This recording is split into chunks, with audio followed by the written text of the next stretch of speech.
నమస్తే, this is Shaurya. Welcome to our channel. ఈ రోజు మనతో పాటు సీనియర్ జర్నలిస్ట్ దుర్గా వడ్లమాని గారు ఉన్నారు. వారితో మాట్లాడదాము. మరి తెలంగాణ రాష్ట్ర ప్రజలందరూ కూడా ఈ రోజు ఒక నికాజైన మనిషిని, ఒక గొప్ప రచయితని కోల్పోయారని చెప్పుకోవచ్చు. అందశ్రీ గారి గురించి వారి మాటల్లో విందాం. నమస్తే అమ్మ. నమస్తే అండి. అమ్మ, ఈ రోజు యాక్చువల్ గా అయితే చాలా బాధగానే ఉంది. ఎవరు ఊహించలేనిది సడన్ గా జరిగిపోయింది అందశ్రీ గారి. మీ మాటల్లో చెప్పండి అమ్మా, అసలు అంటే అందశ్రీ గారి గురించి, వారి జీవితం గురించి. ముందుగా వారి ఆత్మకి శాంతి చేకూరాలని కోరుకుందామండి. ఎందుకంటే ఒక చక్కటి కవి, ఒక తెలంగాణ కవి, ఒక ప్రకృతి ఆరాధకుడు అయిన ప్రకృతి కవి. అంటే జీవితం అనేది ఎలా మలుపులు తిరుగుతుంది, అసలు మనం ఊహించిన స్థాయిలో ఎలా వెళ్తాము అనే దానికి మనకు అందశ్రీ గారి జీవితమే ఒక తార్కాణం. ఆయన పేరు ఎల్లయ్యట, కానీ అందశ్రీగా పేరు మార్చుకున్నారు. అయితే ఈయన ఏమి చదువుకోలేదు, అంటే ప్రాపంచిక జ్ఞానం ఉంది ఆయనకి బాగా. తర్వాత ఆసువుగా పాటలు పాడుకుంటూ ఉండేవారు.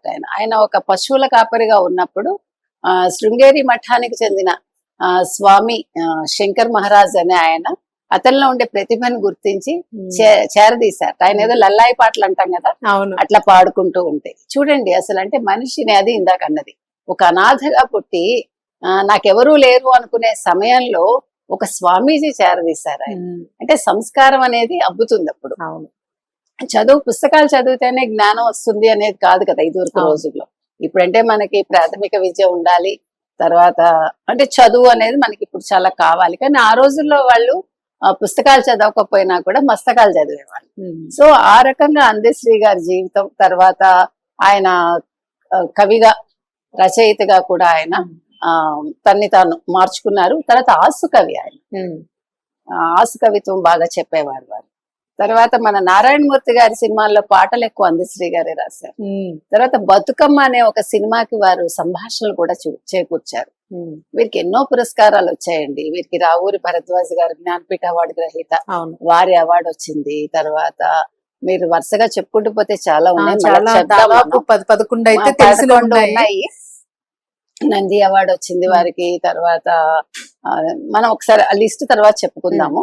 అయితే మీకు వారిలో ఉండే ప్రత్యేకత ఏంటి అని ఆలోచిస్తే కనుకైతే ఈ జయ జయ హే తెలంగాణ అనే ఒక రాష్ట్ర గీతాన్ని ఆయన తెలంగాణకి రాశారు. ఆయన దానికి వారికి అవార్డు ఇవ్వడం కూడా జరిగింది. దాని రాష్ట్ర గీతంగా ఇప్పుడు ప్రభుత్వేతర సంస్థల్లో, పాఠశాలల్లో కూడా ముందుగా అది పాడతారు.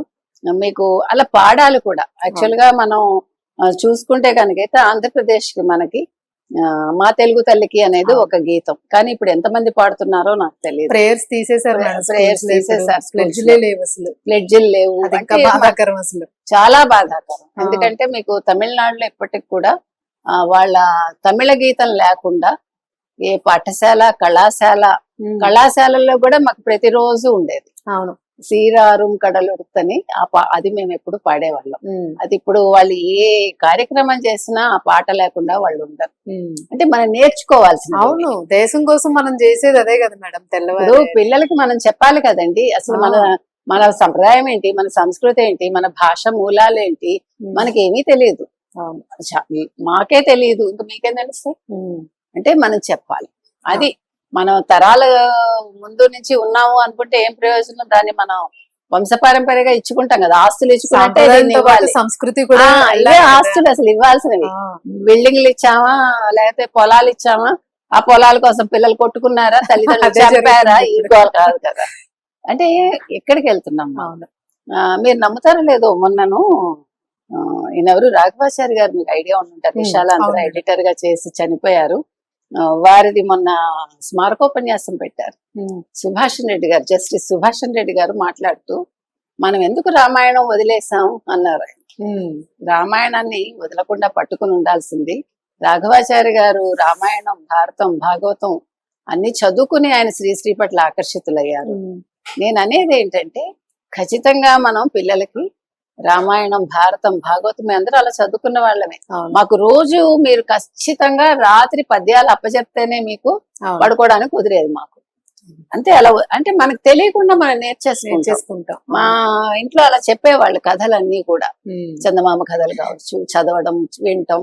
అంటే దాని వల్ల లోక జ్ఞానం పెరుగుతుంది. ఇవాళ నేను మాట్లాడగలుగుతున్నానంటే అదేనండి, మనకి ఎక్కడి నుంచో వచ్చేది. మనం ఎంత ఎక్కువ చదవగలిగితే అందులోంచి కొంత జ్ఞానాన్ని మనం 10 మందికి పంచగలం. కాబట్టి ఇవాళ అందశ్రీ గారి విషయంలో కూడా అసలు వారి మాట, అసలు వారిని చూసి ఎంత సింపుల్ గా అట్లా ఎప్పుడు చక్కగా పలకరిస్తారు. ఎవరినైనా సరే ఆయన ఒకేలాగా మాట్లాడతారు. వారు 2014 తెలంగాణ ఉద్యమంలో కూడా వారు చాలా పాటుపడ్డారు. అప్పుడే వారికి పద్మశ్రీ కోసం వారి పేరు ప్రకటించబడింది, అంటే సజెస్ట్ చేయబడింది. కానీ ఎందుకో వారిని వరించలేదు అది. కానీ రేవంత్ రెడ్డి గారు వారిని గుర్తించడం అనేది గొప్ప విషయం, చాలా గొప్ప విషయం. ఎందుకంటే రేవంత్ రెడ్డి గారిలో కొన్ని మంచి మాటలు మనం చెప్పుకోవాలంటే వారి గురించి, అంటే ఆ తెలుగుదేశం బ్యాక్గ్రౌండ్ అనేది ఉంది కదా, మీకు దాని వల్ల తేడా ఉంటుంది. ఇప్పుడు మీకు కేసీఆర్ కూడా తెలుగుదేశం నుంచి వచ్చినప్పటికీ ఆయన విభేదించారు కాబట్టి, అంటే తెలంగాణ అనే ఒక పదం కోసం ఆయన పట్టుబట్టి దాన్ని సాధించుకోవడం కోసం ఆంధ్ర వాళ్ళని తిట్టినా, లేదు చంద్రబాబు నాయుడు గారి మీద కోపం పెట్టుకున్నా, అంటే తను ఎదగడం కోసం చేసి ఆయన కొన్ని తప్పిదాలు చేశారు. కానీ రేవంత్ రెడ్డి అలా కాకుండా ఈ మంచి పని చేశారు. దేనికి గుర్తింపు చాలా విషయాలు రావాలి. అప్పుడు బిఆర్ఎస్ ప్రభుత్వం ఉన్నప్పుడే రావాలి, కరెక్ట్. బట్ ఇప్పుడు ఈయన వచ్చిన తర్వాత ఆయన గుర్తింపు వచ్చింది. అవునండి, చాలా మంచి పాటలు ఉన్నాయి. ఇంకొకటి ఏంటంటే ఆంధ్రప్రదేశ్ పాఠశాలలో వారు పాడిన ఈ పాట ఏదంటే మాయమైపోతున్నాడమ్మా మాయమైపోతున్నాడమ్మా మనిషి అన్నవాడు. ఈ పాట పాఠ్యాంశంగా పెట్టారట. అంటే వారు రాసిన వాటిలో మనం చెప్పుకోవాల్సినవి ఇందాక మనం చెప్పుకున్నట్టు జయ జయ హే జనని జయకేతనం, తర్వాత ఇది పల్లె నీకు వందనమమ్మో, తర్వాత మాయమైపోతున్నాడమ్మో మాయమైపోతున్నాడమ్మో మనిషి అన్నవాడు, గలగల గజ్జెల బండి, కొమ్మ చెక్కితే బొమ్మరా. ఎంత బాగుంది అది కదా. అవును. తర్వాత వెళ్ళిపోతున్నావా తల్లి చూడ చక్కని, ఆవారగడ్ సినిమా కూడా ఆయన రాశారు అందులో. తర్వాత వారికి ఇందాక మన పురస్కారాలు గుర్తింపులు అన్నప్పుడు 2014 తెలంగాణ ప్రభుత్వం ఈయనకి భారత అత్యున్నత పురస్కారం అయిన పద్మశ్రీ కోసం ప్రతిపాదించింది. తర్వాత ఎర్ర సముద్రం సినిమా కోసం రచించిన, అదే ఇందాక మనం చెప్పుకుంది, మాయమైపోతుండమ్మా మనిషి అన్నవాడు. ఆంధ్రప్రదేశ్ లోని విశ్వవిద్యాలయాల తెలుగు విషయం 2వ సంవత్సరం సిలబస్ లో చేర్చారట.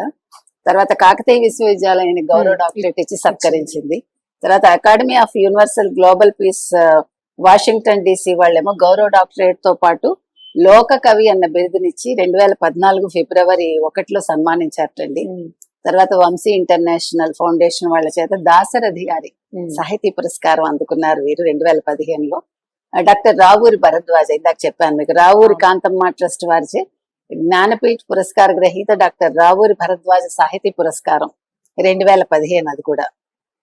తర్వాత నంది పురస్కారం ఇందాక చెప్పుకున్నట్టుగా. తర్వాత మలిదశ తెలంగాణ ఉద్యమంలో కవిగా మహోన్నతమైన పాత్రను పోషించారు ఈయన. తర్వాత తెలంగాణ ధూమ్ధాం కార్యక్రమంలో రూపశిల్పిగా ఆయన తెలంగాణ 10 జిల్లాల్లోని ప్రజల్లో ఉద్యమ స్ఫూర్తిని రగిలించారు. అందశ్రీ రచించిన ఇందాక చెప్పుకున్నదే మనం జై జై హే తెలంగాణ గీతాన్ని తెలంగాణ ప్రజలు ముక్కోటి గొంతుకలతో ఇప్పటికే అన్ని చోట్ల కూడా పాడుకుంటున్నారు. తర్వాత సుద్దాల హనుమంతు జానకమ్మ జాతీయ పురస్కారం సుందరయ్య విజ్ఞాన కేంద్రం వాళ్ళు ఇచ్చారండి. దాశరథి కృష్ణమాచార్య గారి సాహితీ పురస్కారం అందుకున్నారు, లోక్ నాయక్ పురస్కారం అందుకున్నారు. ఆంధ్రప్రదేశ్ అంటే విశాఖపట్నంలో ఉండే లోక్ నాయక్ ఫౌండేషన్ వారు ఎన్టీ రామారావు పుణ్యతిథి రోజున, అంటే గత 20 సంవత్సరాలుగా ఈ అవార్డు ఇస్తున్నట్ట. ఈ పురస్కారంతో పాటు వారు 2 లక్షలు వీరికి అందజేశారు. మొన్న వారిని సన్మానించి ₹1 కోటి వీళ్ళు ఇచ్చారు. ఎవరు? మన రేవంత్ రెడ్డి ప్రభుత్వం, తెలంగాణ ప్రభుత్వం. సో వారి వాళ్ళ కాలం చేయటం అనేది ఎవరు ఊహించని విషయం. అంటే కొంచెం ఆయన ఆరోగ్యం మీద శ్రద్ధ వహించలేదా, వీటిలలో పడి తన్ని తాను పట్టించుకోకుండా ఆయన అట్లా. వీళ్ళకి నిజంగానే ఉద్యమం విప్లవం ఉంటుంది కదా మేడం, వీళ్ళకి ఎంతసేపు ఆధ్యాసే తప్ప వాళ్ళని వాళ్ళు మర్చిపోతారు పూర్తిగాను. అసలు వాళ్ళ శరీరం అన్నది మర్చిపోతారు వాళ్ళు ఎంతసేపు ఆ గొంతు మీద ఇది తప్ప. నిజంగానే మరి మళ్ళీ ఎలాంటి కవి మనకి దొరకరు, కష్టం. ఇప్పుడు సింప్లిఫై గా రాయడం. అవునవును. అంటే మనం మనిషి ఎప్పుడు కూడానండి ప్రకృతిని ఎప్పుడైతే ప్రేమిస్తారో అది చాలా గొప్ప విషయం. అది ప్రకృతి అవ్వడం అనేది మీరు అన్నట్టుగా వాళ్ళలో ఒక ఏమంటారు ప్యూరిటీ అన్నారు కదా ఇందాక, అది ఉంటుంది. ఆ పయస్, స్వచ్ఛంగా మాట్లాడతారు, స్వచ్ఛంగా ఆలోచనలు కూడా ఉంటాయి. సో నిజంగా ఇవాళ దురదృష్టం అండి, తెలంగాణ ఒక మంచి కవిని కోల్పోవటం అనేది. సో రేవంత్ రెడ్డి గారు కూడా వారి సంతాపం తెలియజేయటం జరిగింది. యాక్చువల్ మీరు కూడా కలుద్దామని అనుకున్నా అన్నట్టు గతంలో అవునండి. చెప్పుకున్నారు. అదే అంటే మాట్లాడే ఆ మధ్య కాలంలో కానీ మంచి ఇంటర్వ్యూ తీసుకోవాలనుకున్నాను, మిస్ అట్లా అయ్యా మిస్ అయ్యా. చాలా మిస్ అవుతూ ఉంటాం జీవితంలో. అంతే. అంటే చావు అనేది మాత్రం చెప్పలేకపోతున్నాం ఎవరికి ఎప్పుడు సడన్ గా వస్తుందో. వస్తుంది కదా. అది అందుకని అవకాశాలని మనం గ్రాప్ చేసేసుకోవాలి. మనిషికి ఏదైనా తీరని లోటు ఉండిపోయింది ఆగిపోయింది అంటే అది మరణం దగ్గర దాన్ని అంతే. దానికి ఎవరు కంట్రోల్ చేయలేరు అన్నది. Correct correct. ఈ రోజు అయితే మాత్రం నిజంగా ఆయనకి శ్రద్ధాంజలి. అవునండి.